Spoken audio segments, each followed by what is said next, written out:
Imagine stepping out of your home on a quiet Monday in Los Angeles.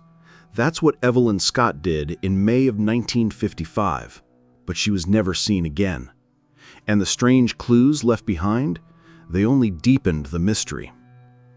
May 16th, 1955, Bel-Air, Los Angeles. 63-year-old Evelyn Scott lived a life of wealth and privilege. A widow several times over, she had inherited a fortune that kept her comfortable and independent. Doctors had treated her for diverticulosis a few years earlier, a digestive condition that required some medication but was considered under control. She wasn't the type to simply vanish. Evelyn would never have left behind her glasses, her dentures, and the routines she relied on. She shared her home with her husband, Robert Leonard Ewing Scott, a polished social climber, well-dressed and well-spoken, the kind of man who could charm you with a handshake while quietly living off his wife's fortune. On Monday, May 16, 1955, Evelyn Scott vanished from her Bel-Air home. She was last seen with her husband, Robert, test-driving a car. After that day, no one outside the house ever saw her again. For months, Robert insisted there was nothing unusual. He told friends and acquaintances that Evelyn had been acting strangely, depressed, unpredictable, even talking about leaving town or moving abroad. He painted a picture of a woman on the verge of breaking down. But here's what doesn't add up. Evelyn left behind everything. Her clothes still hung in the closet. Her suitcase was untouched in the bedroom. Her medical supplies sat in the bathroom cabinet. For someone with health needs and a carefully ordered life, walking away without preparation would have been unthinkable. It wasn't until March of 1956, nearly 10 months after Evelyn vanished, that investigators uncovered something that changed the case. While searching the property, they sifted through the backyard incinerator and the debris scattered around it. There, they found fragments that made investigators pause. Evelyn's glasses, scorched but still recognizable. Her dentures, also damaged by fire. These weren't just objects. They were the things she needed every single day.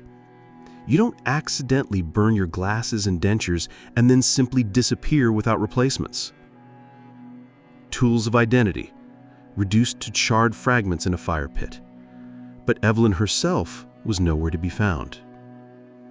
Robert, for his part, insisted that Evelyn had left voluntarily.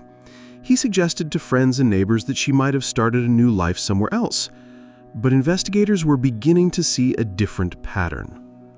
Robert Scott was what we'd now call controlling. He monitored Evelyn's calls, demanded oversight from the household staff, and took charge of her finances, social life, and major decisions. Friends remembered Evelyn as sociable and steady right up until May 1955.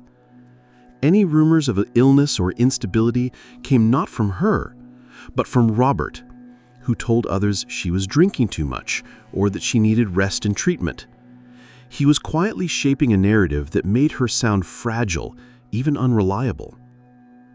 You know that friend who seems to fade under the weight of a controlling partner? That was Evelyn's risk. Except in her case, the disappearance became literal. Robert's polished image hid a financial mess. He forged Evelyn's signature on checks, drained her accounts, and spent lavishly in Las Vegas and on another woman. Evelyn's fortune, estimated at around $1 million at the time, was substantial, and Robert had begun seizing it piece by piece. The motive was becoming clear. Robert needed Evelyn gone, but he needed it to look as though she'd left voluntarily. That way, he could go on enjoying her wealth without facing a murder charge. There was just one problem with his plan. While juries in 1955 still doubted murder cases without a body, the law didn't actually require one. All it required was enough evidence to prove a crime had occurred. What happened next made legal history. In late 1956, a Los Angeles grand jury indicted Robert Scott for murder, even without a corpse, a crime scene, or witnesses to the killing. prosecutors built their case entirely on circumstantial evidence. Jurors heard about the burned glasses, the money problems, the control Robert held over Evelyn's life.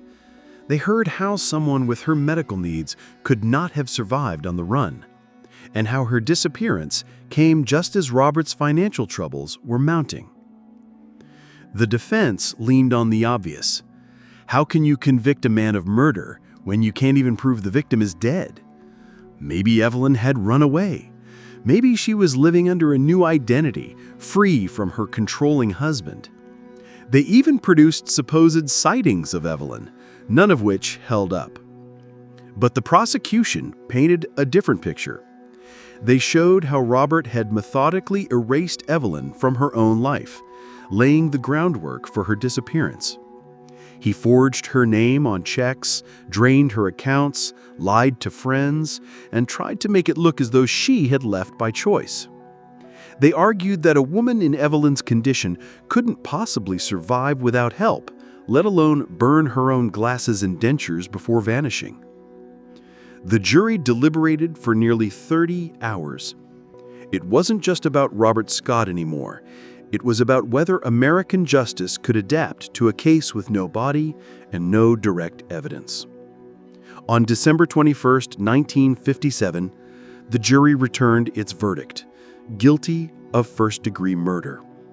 It was the first time in California that someone was convicted of homicide without a body, based solely on circumstantial evidence. Robert Scott was sentenced to life in prison. The story should have ended there, but it didn't. Robert Scott served just over 20 years before finally walking free in 1978. By then, he was in his 80s, frail, his health failing, his once polished image long since shattered. For years after his release, he maintained his innocence, but in 1984, facing old age and perhaps his own mortality, Robert finally broke his silence. In a recorded conversation, he revealed that he had struck Evelyn with a rubber mallet, wrapped her body in a tarp, and buried her in the Nevada desert, not far from Las Vegas. He gave no precise location, and despite searches, nothing was ever recovered. Even today, nearly 70 years later, Evelyn Scott has never been found. Her remains are still missing, and the questions surrounding her fate have never been answered. The Scott case became a reference point for later prosecutions in America. It showed that sometimes, even without a body, a jury can still be convinced. But think about it. If someone could vanish so completely, leaving behind nothing but burned glasses and dentures, what does that say about the secrets that might lie just beyond our own front doors? Do you think the jury made the right call convicting Robert Scott without ever finding Evelyn? Or should he have walked free? Tell me in the comments below.